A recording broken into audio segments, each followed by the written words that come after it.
Right, let's try that one more time.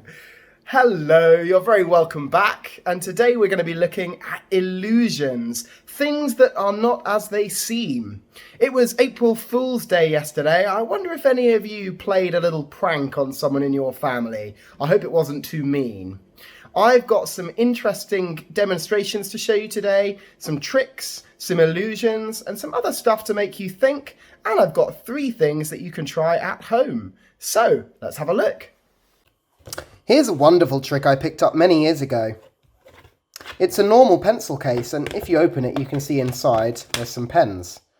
I have actually lost a few of them, but I could always replace them, I suppose. But the magical thing about this is you'll notice the straps on all of the sides are grey stripes on a silver backing. But when I open the pencil case, what I can do is I can roll the pencil case around itself. Wow, fantastic, look at that. The pencil case has become multicoloured. You want to see it again? Open the pencil case, show your lovely pens off, keep opening it out, roll it round itself. Wow, incredible. The magic colour changing pencil case. So this is a wonderful invention based on a very old trick. I believe it's an old Victorian trick, or perhaps even older than that. The trick is called the milkman's wallet, and this is a trick that you can try yourself at home and make your own version. So I'll show you the wallet first. Here it is. It's an ordinary looking wallet, and inside you can see some money. But when I close the wallet and give it some magic words, abra and cadabra, when I open the wallet again, can you see what's happened? The money has jumped. It was in the blue colour and now it's sandwiched in the red colour. Now I promise there's no camera trickery going on. I'll show you again. Close the wallet, give it some magic words, abra, cadabra. When you open the wallet up again, the money's jumped back. Would you like to know how to make one? Alright, it's easy. Here's how. So how do we make the milkman's wallet? Well, we're going to need some card. I've just used an old Amazon wrapper here. And you're going to need some coloured paper to make your coloured strips out of as well. And it's better if you use 2 different colours. You don't have to, but 2 different colours I think looks the best. Right, let's begin. We're going to make the wallet part first. So all I've done is I've taken another piece of card here and I've sort of folded it just to get an idea of the size, really. So that's about right, I would say. I'm going to use that as my template. Right, time to cut that out. Okay, this is the piece I'm going to make the wallet from, and it needs to be 2 separate pieces. So what I'm going to do is I'm going to fold it in half, and then I'm going to cut along the fold line. So let's fold it carefully in half. There it is. I'm actually going to just trim that edge off. That will leave me with 2 nice clean edges. Okay, so these are the 2 sides of my wallet. The next thing we're going to need is 2 paper strips of each colour. I'm going to use this piece of paper as a ruler. So that's my 2 red ones. Let's swap over. Okay, let's cut them out.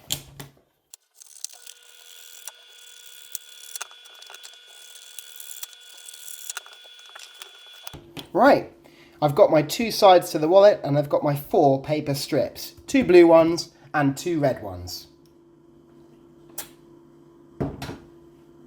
Okay, so let's begin. I'm going to start by creating the cross shape with my red pieces of paper. My red paper strips like this. Okay. Now what I'm going to do is I'm going to put my finger on the middle and I'm going to fold the ones on the left hand side underneath. Don't worry about the ones on the right for now. Okay, like that. Now what I need to do is carefully flip it over. Can you see the way the folds have gone? And I'm going to glue these down. Now you want your milkman's wallet to be quite strong, so I suggest lots of glue. Now, you could use sticky tape for this as well if you wanted to. Okay, all stuck down. Let's flip it over and check. We've still got our nice cross pattern there.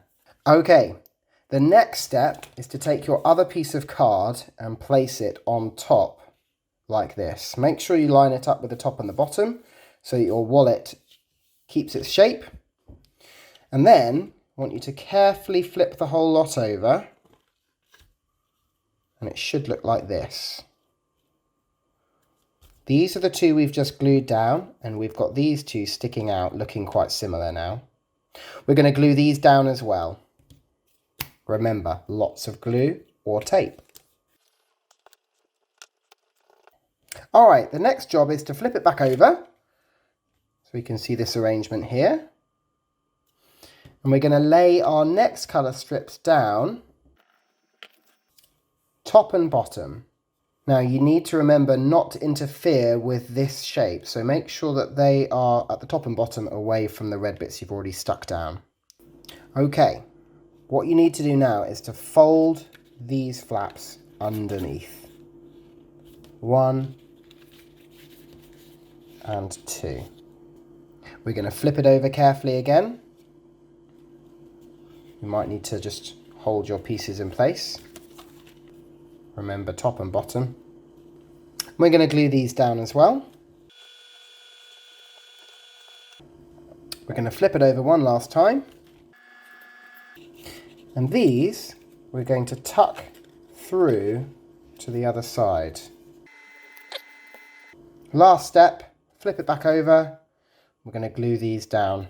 That's our last step.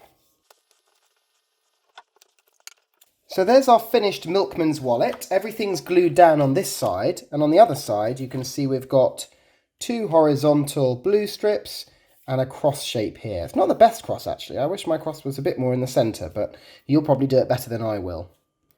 The next thing we're going to do is just cover the glued bits here. You can leave them uncovered, but it looks a little bit messy on the back there. So I've got here 2 bits of paper, a blue one and a red one.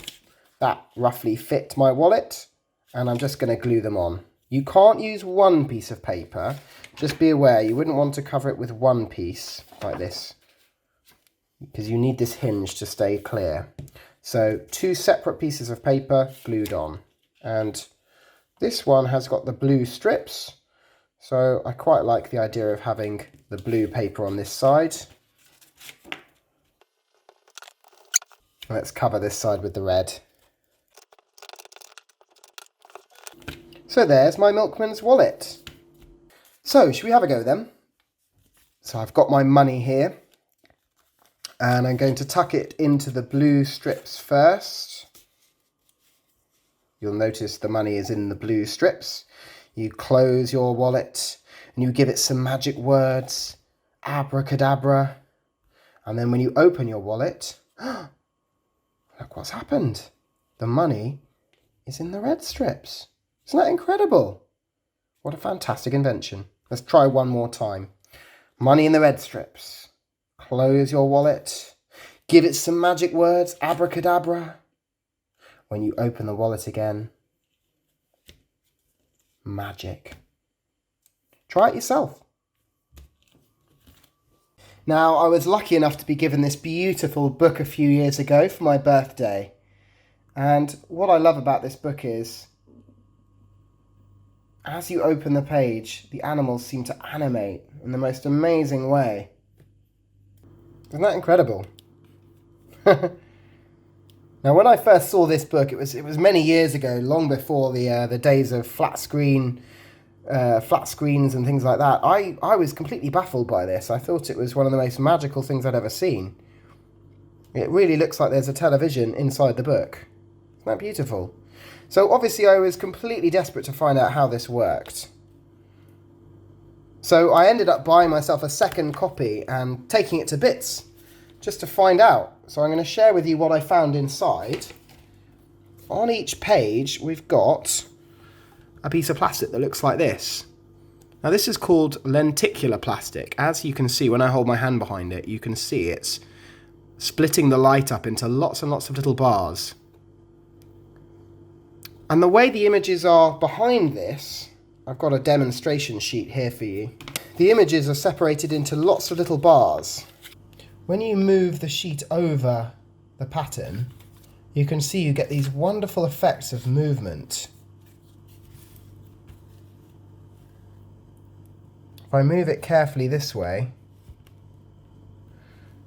you can see we get these amazing stripes moving down, and if I twist it, you get a very interesting effect either way. On the black and white one, it's very striking.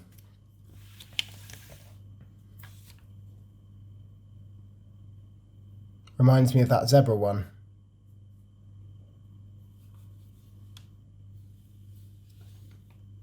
Very clever, isn't it? So there you have it. The image behind in the book is split up into lots and lots of horizontal bars. The plastic sheet goes on the top, and as it's moved, that's what happens when you open the page, you get these amazing illusions of movement. Quite spectacular. Another fascinating object I've got is this piece of rock, a piece of crystal. This is a very special crystal called ulexite, and it's used in all sorts of playing instruments and things like that. It's got an incredible property. Viewed from the side, it looks like maybe a piece of crystal that you'd find in a mineral shop or perhaps even on the beach. But it's got a very, very special optical property.